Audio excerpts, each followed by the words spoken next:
It's on. Hey everybody, how we doing? Coach Pat here, episode number 8. I welcome Coach Pat Sports Talk fans that are out there. Remember, when the show's over, subscribe, comment, hit all those buttons that you get. And we are on TikTok now, like I promised you from last week. All right. So, of course, my guest today, last week I had my son. Today I have my nephew, Shane Dowling. What a great Irish name that is. Straight in from North Bend, Washington, here to join us in the studio. For those of you who know the Dowling clan, he is the son of my brother Chuck Dowling, and of course his lovely wife Pam. Shane? In the flesh. There you go, Shane. Welcome. Happy to be here and a fan of the show before I came here as well, and I'll be happy to see it in the future. That's great stuff, Shane. Great stuff. All right, so let's take care. I got to put my glasses on, make sure I do my housekeeping. Okay, again, Natco Tools, my boy Dave, and his partner Chris. All right, they're a sponsor. We appreciate them. Keeps me nice and warm. Okay, also, you know, my Miss Terry made up a nice shirt for me. All right. Oh, very nice. All right, see that? You can see the helmet right there, and I'm wearing it here, okay? And it's got Coach on the back, so that's my own sponsor shirt that we got going. All right, sounds good. And, you know, I can't forget about the Mike Duffy baseball clinics that I work on Sunday mornings, 8 o'clock to 10 o'clock at the ballpark. I'll give them a little shout out there today. And also I got some shout outs in the family. I got my niece Laura, Teacher of the Year in Shrewsbury. Way to go, Laura. Claire Bailey just got accepted early decision to Lehigh University. She's going to be an engineer, and she is studying engineers. That happens to be the nickname of the school as well. Congratulations, Claire. And then my other niece, Allison, Allie Morey. These are all on my lovely wife's family, the Bailey family. Allie just started her heart and soul therapy counseling. All right, that's the name of it, Heart and Soul. All right, it's a new counseling endeavor she's taking on. We wish her the best of luck. Okay. I also have a big shout out for my boy Riley down there in Coastal Carolina. He's the roommate of my son Nick, and his brother Shane is a wrestler at Virginia Tech. His name is Colin. I'm probably gonna butcher the last name. It's Gaj. I think that's how you pronounce it. It's G-A-J. Okay. G-A-J. I've Right? heard he's quite the wrestler. Oh, wrestles 149. He's a freshman, 19 years old at Virginia Tech. And yesterday, or in the last couple of days, he's defeated the number 2 wrestler in the country and the number 12 wrestler in the country. So big shout out to Colin down there in Hoagie territory. Yes, all right. sir. Keep up the good work. Okay. And then I got to give a shout out to my son Charlie, who's down in Eastern University right here in Philly, about an hour away. And his Susquehanna Riverhawks, footnote, a couple of my boys back home in Cresskill, Kevin Sinnott, also known as Dewey, went to Susquehanna. My boy TDA went to Susquehanna. My boy Ed Rogo went to Susquehanna. Got a lot of Susquehanna roots there. However, they know Susquehanna as the Crusaders. They did a politically correct name change a few years ago when Charlie was there. He was the first class. They became the Riverhawks. Okay. And I can say this, my boys back home in Cresskill are not happy. They still refer to them as the Crusaders. Okay. Charlie only knows them as the Riverhawks. They are currently winning at halftime 8-0 in the 3rd round of the Division III playoffs. So let's go Riverhawks / Crusaders. Okay. So let's get on with our show now. Okay. Can I throw a couple Sure. shout outs in here? Go ahead, Shane. All right, I got 2 shout outs. First, I don't know if you're watching this, but Ty Dowling, congratulations on your confirmation. Nice one. Almost didn't happen, but got it done. That's a story for another day. Yes, sir. And then I just wanted to give a shout out to the Royal City football team from 1A Washington that just won their 9th out of the last 10th state Eastern championship. Washington, right? Eastern Washington. Look them Small, up. Google probably one of the best franchises in all of high school or even, sports at this point. If you're winning that many championships, can't be talent, has to be coaching. them. I believe it. So for our audience out there are a lot of New Jersey folks. Explain to them the rank. Like here in New Jersey, Okay, we have yeah, Group 1, Group 2, Group 3, Group 4, Group 5. Then we have Parochial A, Parochial B. Okay, so for Washington, Group 5 for us is the big school. Yeah. For us, we go up to 4A. So we go 4A, 3A, 2A, 1A, and then they do 1B, which is 7-man football, and they might do a lower division than that. I'm not sure. Cool. But the other thing, I'm not sure, I know in New York, public and private do separate playoffs, correct? Yes, and in New Jersey we do the same. Okay. Washington does not separate. Everybody plays Interesting. based on number of kids in the school, and doesn't matter whether you can recruit or not. Wow, interesting. Yeah, very interesting. Yeah, because here in New Jersey, it was always a debate, okay? But the parochial schools, because there's just not enough of them, and they're far and few between, like in Ocean County, just down the road here, where my children graduated from, and my son currently coaches at Donovan Catholic, is the only Catholic school in Ocean County, New Jersey. Okay. So the big debate is the Catholic schools do play in the public school leagues. They don't play by themselves. And then, but then for the states, they go and separate and play by themselves. And with that, Donovan Catholic made it to the quarterfinals. They lost to Holy Spirit. The winners just wrapped up here in New Jersey this past week. And Don Bosco got upset by St. Joe's in the Parochial A. DePaul won again in Parochial B. And then all the public school winners were actually from South Jersey. So South Jersey's got all the bragging rights. Yeah. So the school you're referring to plays 1A, so they would be considered a small school. Very small school, so they're competing against other small schools, but they are just a tiny road stop on the way to Spokane, pretty much. If you're driving out to Gonzaga, I'm sure that's There you probably go. how most Everybody people knows Gonzaga. They might know Gonzaga better than Spokane at this point. So all you sports fans out there, go ahead and Google Royal City, Washington, and go check out the track record they have of winning high school football championships. Dominance. Dominance, Shane is saying. That's a great word. All right, so let's move on, Shane. Let's talk a little about college football. Yes, The sir. college football playoffs. What are you feeling there, man? Well, we got some games going today. The big one we're watching right now is BYU Texas Tech, and I guess the real big question is how much this thing about to fall. So. But the big question is, do you punish teams for playing their conference championships? Texas Tech today plays BYU. Obviously, BYU needs to win to get in, but if Texas Tech loses, they're now another 2-loss team. They're in the same conversation as Miami. They're the same conversation as Notre Most Dame. people think because they're seeding number 4, that'll be hard for the committee to completely drop them out. But your father, they're 2-loss teams at the end of the day. and from what you tell me, your father has some money vested in that He does. decision that they make if BYU happens to win. $1,000 with Mr. Liam Connolly. Oh, well, we'll see. We'll see. As a Notre Dame household, even though I support Penn State and Coastal Carolina, hoping Notre Dame gets in, and that game we're watching right now has a big implication on what the bowl committees might do with Notre Dame. Yes, it does. Yeah. I think I have a feeling they might get knocked out. Yeah. Texas Tech there. We'll have to wait till tomorrow to find out about Hopefully we don't have to find that. out about that. That's true. All right, that leads me to the coaching carousel, and we've talked about that in this show, the nonsense that's been going on with college football and the Lane Kiffin stuff recently. I'm done with the Lane Kiffin stuff. I think Ole Miss did the right thing. Go. You don't want to coach us.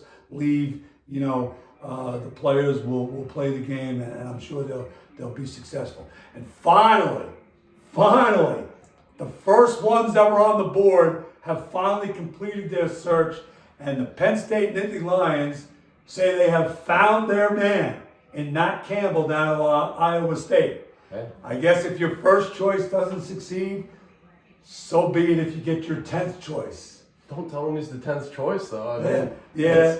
It's I don't know. He's a good coach. He's taken an Iowa State team that It's not known to be a powerhouse, but they compete every year. They are ranked consistently, and they said he's the best, winningest coach of all time there. I think. Yeah, he just or at finished least by a percentage. He or something. just finished having the highest ranking recruiting class in the history of Iowa State. And then the next day he left to go to Penn State. We'll see if that stays the highest. I do wish him the Recruiting best. class. Matt Campbell, Penn State, nice job finally getting it done. We can move on because Penn State had like the next to last lowest recruiting class in the country. And my cousin Michael will like this. Harvard was higher than them, and Harvard doesn't even give out scholarships. And they had a higher recruiting signing day on December 3rd there than Penn State did. So hopefully we can turn the corner now, Penn State, and we can move on. We can get things done. They'll be fine. Pat Kraft, you know. They've got the portal. They've got the NIL. And They'll have players. And in the end, it's still Penn State. Yeah. All right. They got the name. So the coaching carousel, you know, like Lane Kiffin talked about, that all has got to get cleaned up and fixed somehow, some way, because what's taking place in college football right now is just out of control. I mean, it's no different than the players, though. Players are leaving just as much, if not more. That's what I'm saying. It's all out of control, and I think the idea of bringing in a commissioner is definitely, it's all money driven. Yeah. We all know that. It is definitely all money driven. All right. So with that, you know, we talk about traditions on this show. The one thing that is great that after all this bowl stuff today and the picks tomorrow, the one tradition that carries on is next Saturday, Army and Navy will battle it out once again. And the best thing about that tradition has been the last couple of years, the two of them have been pretty solid football programs. Yeah. Navy's been talked about as being one of the group of five to get into the playoffs. And I always look forward. I think they were ranked I always this year, look if I remember forward, correctly, for a little bit. And I always look forward to that game. Yeah. Had the fortune to take my children a couple of years ago. We went up to MetLife when they were playing there, and what an atmosphere! What an environment! You throw the it's like a high school Thanksgiving Day game or traditional game. You just throw the records out the window, and it's just all about whoever wins that game. Yeah, no, it is awesome, and just I don't know. Obviously, so many people are going to support either Army or Navy, Right. and just either you have a family member that served, you know someone, you've got a friend. I don't know, everybody, and I like that it's the one game going on. I know Patty was saying that they've been talking about adding some other games in. I haven't heard much about it, but putting games in the same weekend as Army Navy. Yeah, that'll be, again, takes away. We talk about eliminating traditions. That's one tradition that keeps the hope alive with traditions, and they shouldn't touch it. Yeah. They shouldn't go near it. Like you said, after this weekend, everybody knows where they're going, who the playoffs are, you know, and then next week everybody can zone in on Army, Navy, and I think any kind of college football fan will watch that game and just root for, you know, like you said, whoever their bloodline, anybody in their family, whatever side they're rooting on. Yep. So we're glad that tradition is carried on. Okay, let's see what else I wanted to touch on here today, Shane. Oh, the Winter Olympics. The Winter Olympics are around the corner, okay? And the big news came out yesterday is that apparently, and I married a beautiful Italian woman and an Italian family, but I believe the Olympics are in Italy. Mm-hmm. Yeah, and someone's got to talk to them about the hockey rink dimensions or something about the arena, or the ice is smaller than what the North American hockey players are used to, and now there's a question of whether the professional hockey players are even going to go play. That's a ridiculous problem. It's not something that, I mean, that's so simple. Like it's you just do your research, you find. It blows my mind. It doesn't make any sense to me. But talking about traditions, like my son said, hey, we go back to 1980 and go let the college kids get it done. Yeah. And let the college kids bring back the Miracle on Ice. That'd be awesome. Especially with the other countries, if their NHL players aren't playing either. It'll be a much more even playing field. You could see a team win their first hockey medal of all time. Yeah, so I think not a team. I think it could be a win-win. Yeah. So hopefully Italy, hopefully we fix the ice hockey thing, and in a couple of months, hopefully we'll be talking about some good Winter Olympic stuff here. Okay? And then I know I wanted to touch on, because I always like to touch on a different topic, all right? Education, being a teacher, the state of education like the state of college football, is in a transitional period, and it's not all for the best. They're trying to draw teachers into the profession because there's a true shortage out there, but they're telling them, like here in New Jersey, they're telling teachers they got to come in and teach, and they can't even think about retiring if they don't work for 30 years, which would put most of them at 65, 66 years old, before they can even think about it. So that's not helping the teaching shortage. It's not helping attracting good teachers to come into education. So, and besides that, the watering down of things in education, I don't know how it's in Washington, but I'm just speaking about New Jersey. And I'm sure it's just as bad, if not worse. We're giving kids, minimum grades of 50, even if they're not doing any work. Just gonna set you up for failure in the rest of your life. I mean, Exactly. I don't know. I think the best thing, obviously, I didn't come. I don't have. My sister is a teacher, Brianna, and then my mom works in education as well. And I think the biggest thing is you just need good people, and you need. I think it ideally you'd have the brightest minds of our generation teaching the youth. Like, it should be. They should be paid accordingly. Yeah, It's and as someone who's been in the profession for 30 years, I will tell you this: anybody that thinks teaching is easy, and you could say, "Oh, I love kids, I could do that." We all love kids. Yeah. There's not a lot. If you don't love kids, you're probably in jail or something's wrong with you out there, right? But you know what?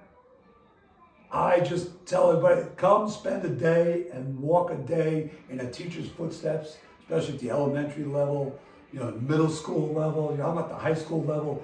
It was probably a little easier than those other levels, but it's not as easy as people think teaching is. They're another set of parents for the kids. Yeah. Like you're there for so much of somebody's development, and that is such I remember my education. It certainly has shaped me to be who I am. I think, and what my parents have taught me. Right, exactly. And that's why I got into the field I did. My coaches, my teachers, they were my role models and stuff. That's what made me pick this profession.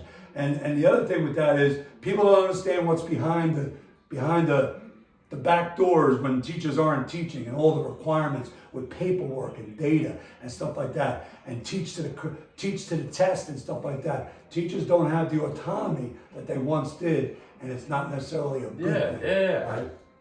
I absolutely agree with that. I love school and I hated school at the same time because it just you and a lot of other kids. Yeah, because it's just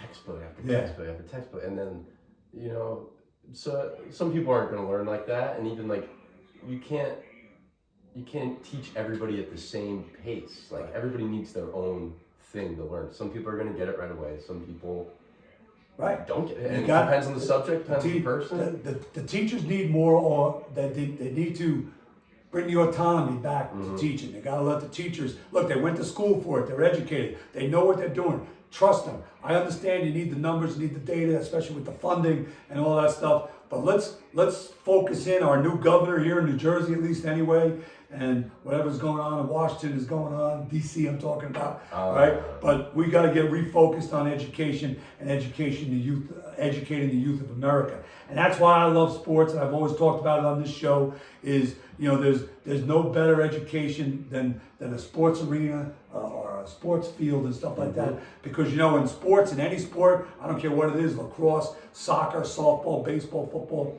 You know what? You don't put the work in, you don't put the effort in, you're not getting the reward. Yeah. You're not just going to be given a starting position. You're not just going to be given playing time. You got to put forth an effort and work and work together with others.